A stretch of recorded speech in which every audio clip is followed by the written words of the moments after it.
Morning. और आज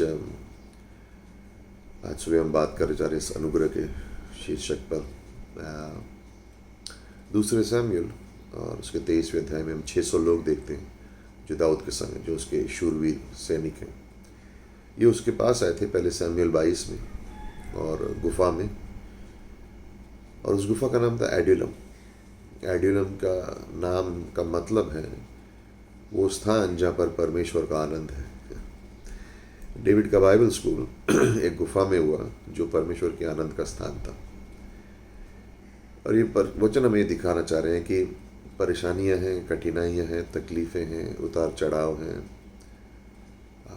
लेकिन हम परमेश्वर के उस स्थान पर जहाँ पर परमेश्वर का आनंद है। अब कभी भी उस स्थान से दूर नहीं है। क्यों? क्योंकि उसके अनुग्रह की वजह से, उसके अनुग्रह की वजह से इस गुफा में ये लोग तैयार होंगे और दाऊद के संग 40 से भी ज़्यादा वर्ष तक बने रहेंगे।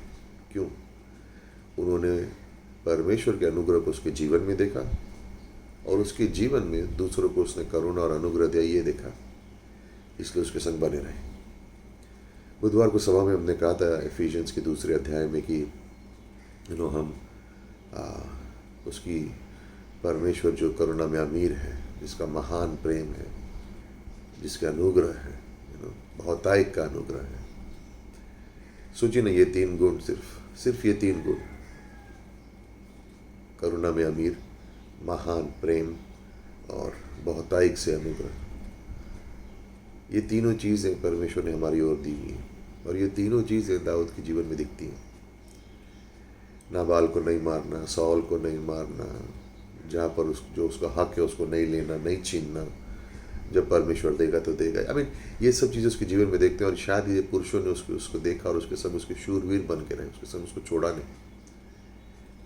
ये हमारे जीवन के भी बारे में है कि हम जब इन चीज़ों को देखते हैं,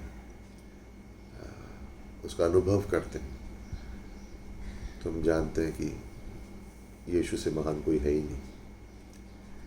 ये शब्द ना, करुणा, प्रेम, अनुग्रह, इनको शब्द का मतलब समझना आसान है, इनको अनुभव करने का अलग बात है। इन शब्दों को अनुग्रह कर रहे हैं। वो कौन सी चीज़ें थी जो 2 कुरिन्थियों 11 में जिसकी वजह से पौल बना रहा? वो तूफान में है, पानी में है, कोड़े खा रहा है, भूखा है, पैसे नहीं है, कुछ भी नहीं, ये सब कैसे सह सका? उसने कहा मेरा अनुग्रह तेरे लिए काफ़ी है। रोमी के 8:37 में कहता है हम शूरवीर से भी अधिक, हम जयवंत से भी अधिक है। क्यों? उसके अनुग्रह की वजह से। अनुग्रह का मार्ग किस प्रकार है, वहाँ पे क्या हम अनुभव करेंगे, ये कुछ पॉइंट्स हैं। पहला, हम अनुग्रह के मार्ग में जब परमेश्वर के संग चलते हैं तो पहले वहाँ पे हमें सिद्ध बुद्धिमत्ता मिलती है जीवन के निर्णय लेने के लिए। हर निर्णय लेने के लिए परमेश्वर की बुद्धिमत्ता की ज़रूरत है। जब हम अनुग्रह के मार्ग में हैं, हमें सिद्ध बुद्धिमत्ता मिलती है। दूसरी चीज़, हमें बहुतायत से अनुग्रह मिलता है। 2 कुरिन्थियों का 4 अध्याय 15 से 17। अद्भुत, कितना अनुग्रह, जितना हम सोच भी नहीं सकते, उससे ज़्यादा अनुग्रह। तीसरी चीज़, अनंत काल का मकसद, आपके मेरे जीवन के लिए एक मकसद है।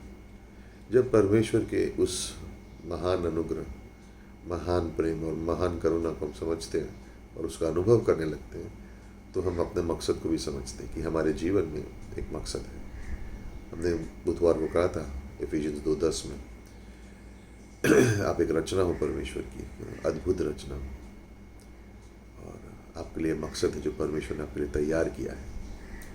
जब हम इस मकसद की ओर चलते हैं तो परमेश्वर की पवित्र आत्मा, ये चौथी चीज़ है, परमेश्वर की पवित्र आत्मा हमारी अगुवाई करता है। हम अपनी योजनाओं से नहीं चलते, परमेश्वर की पवित्र आत्मा की योजना में चलते हैं, वो हमें रास्ता दिखाता है। और जब हम उसकी अगुवाई के पीछे हो लेते हैं तो हम 5वीं चीज़, परमेश्वर की विश्वास योग्यता भी देखते हैं। परमेश्वर की विश्वास योग्यता देखते हैं कहाँ पर? उसके देह में, हमारे जीवन में, लेकिन कलीसिया में भी। आप और मैं परमेश्वर की देह के लिए एक भेंट है, हमको एक भेंट दी गई है। उस भेंट को परमेश्वर ने कहा कलीसिया में इस्तेमाल करो, अपने जीवन में इस्तेमाल करो, उसका अनुभव करो, और फिर देखो परमेश्वर का अनुग्रह।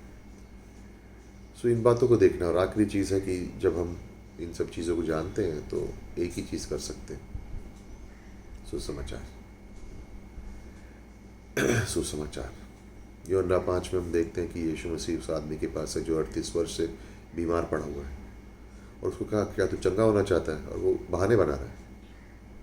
ये एक्चुअली चित्र इजराइल का था कि इजराइल बीमार था लेकिन उनको पता भी नहीं था, और यीशु मसीह जानता है उसको चंगाई की ज़रूरत है, इसलिए वो यीशु के पास नहीं आया, यीशु उसके पास गया क्या तू चंगा होना चाहता है। रोज़ परमेश्वर हमारे पास मानो आता है और हमसे पूछता है क्या तुझे चंगाई चाहिए, और हम बहाने नहीं बनाए, हम कहे हाँ प्रभु आपके अनुग्रह का अनुभव करना है आज मुझे। यीशु ने कहा मैं बिस्तरा उठा और चल, तो बिस्तरा उठाए और चले, विश्वास की चाल। सो किस प्रकार से हम इस जैसे हमने कहा कि इस अनुग्रह का अनुभव कर सकें। परमेश्वर सिद्ध बुद्धिमत्ता देगा, बहुतायिक से अनुग्रह देगा, अनंत काल का मकसद देगा, पवित्र आत्मा से अगुवाई करेगा, विश्वास योग्यता देखेंगे परमेश्वर की कलीसिया में, और सुसमाचार बांटेंगे। सो आशीषित होइए और उसके अनुग्रह का अनुभव कीजिए। आमीन।